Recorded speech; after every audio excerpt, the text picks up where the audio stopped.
everybody, welcome to Current E's broadcast from the pits. I'm here with Daniel Abt. This is a home race for Daniel, and we've just heard that Daniel's been announced for his second season with FIA Formula E. That's fantastic news. So Daniel, what we wanted to go through is just how important is it that it's your home race this weekend? Well, it obviously gives me a lot of motivation. Just wait for that song. It gives me a lot of extra motivation. It feels great to be home, to show the German fans what we are doing all season long, and hopefully it's going to be an awesome event, and we're going to have a lot of fun. Awesome. It's a very hectic track. It's like 17 turns. How's that been going in the sim? It was very difficult to learn the track. It took me a long time, and it's very easy to do a mistake here. But I think it's one of the best tracks we have in the calendar. Very challenging, very tricky. Some good wide corners or wide straights, and I think with the runoff area we have also should be good overtaking. So this is the first track we've had with real runoff areas? I think so, yeah. We had, I think maybe Buenos Aires, one or two spots where we had a little bit of runoff, but here it's actually really good, and it allows us to take a bit more risk and to try overtaking without the possibility of crashing every time. That's fantastic. And how are you approaching energy management over the weekend? Not really different than normally. I mean, it's gonna be tough, I think. Especially battery management will be key, I think, with temperatures. Luckily in Germany it's not so hot, so that helps the batteries. But still, it's gonna be very tough, and I think it's gonna be key to keep the batteries cool. Fantastic, very cool. So at the moment, Abt is second in the team standings. How close do you think you can get to Edams this weekend? Hopefully very close. I mean, our aim is to have both drivers scoring good points. I think that's the most important part, and then we have to beat the Dams guys. They've been very fast.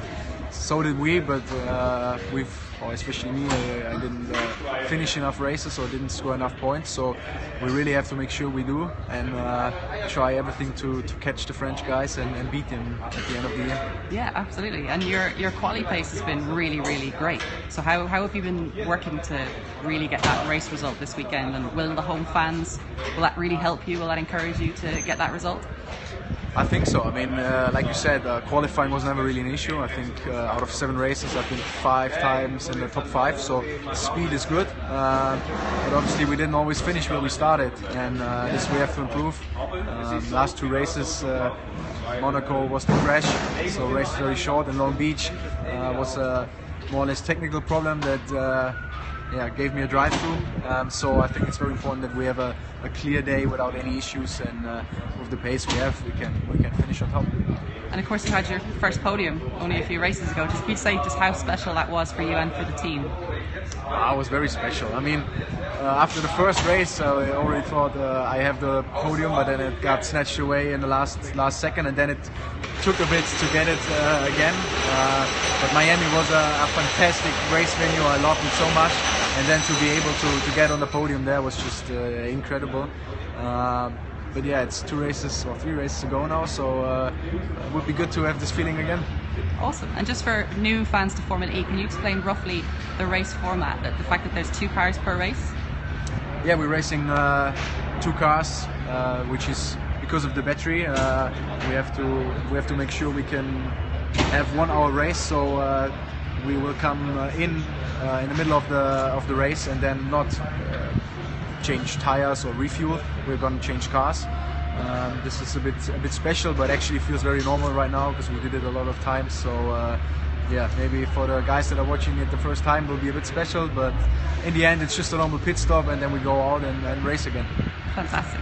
And what's your start procedure when you're approaching a race? So from about half an hour before the race, you're going to the grid. What does that feel like? What are you preparing in the car?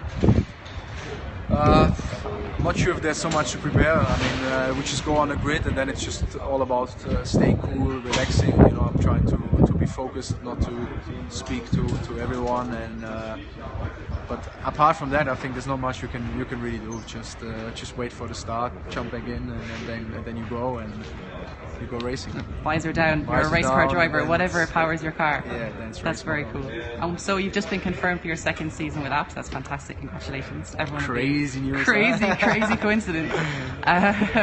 But so, what are your anticipations going into the second season, particularly with let's say, the calendar, but also you guys are developing a powertrain. How hopeful are you about that, and are you looking forward to testing it later on in the year?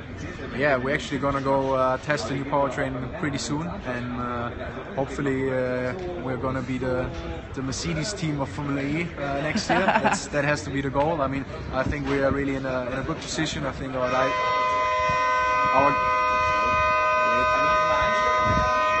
our guys did a very good job, and hopefully we can be the #1 team next year. But nevertheless, I mean, I'm enjoying Formula E so much. So for me, it was never really a doubt to continue in the series with the team. I think me and Lucas work together really well, and yeah, we want to build on what we achieved now, and we want to just continue and get more good results for the team. And I mean, the season is not over yet. We still have the goal to win the team championship, and that's what we're going to aim for.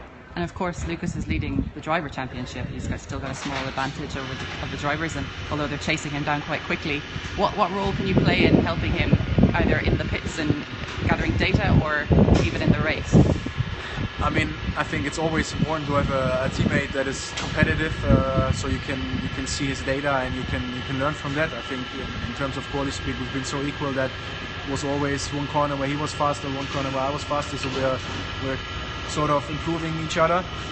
For the race, there's not so much I can do for him. I mean, it's not my job to support him in the race. I still drive my own race, but in the end, when it's your teammate, you treat him different on track, obviously, and it would be nice for the team to have the drivers and team championship at the end of the year. So I will do as much as I can for him, but I'm not going to screw my race.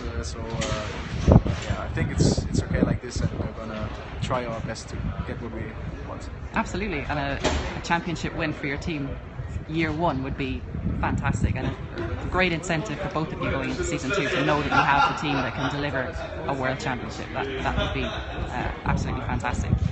So I wonder if you want to give a final message to people to encourage for your fan boost, because you're P2 as it stands. Yes, that would be a good opportunity. What would you say to people? We wait for that noise. Yeah, so right now I think I dropped from P1 to P2 in the fan boost vote. It's my home race, very special, and I would really love to have the fan boost. So please help me out. Just take the 2 seconds, vote for me. It would be great to have it here, and then hopefully we're gonna have a great race and smell some champagne on Saturday afternoon. Thanks. That's fantastic. Thank you, Daniel.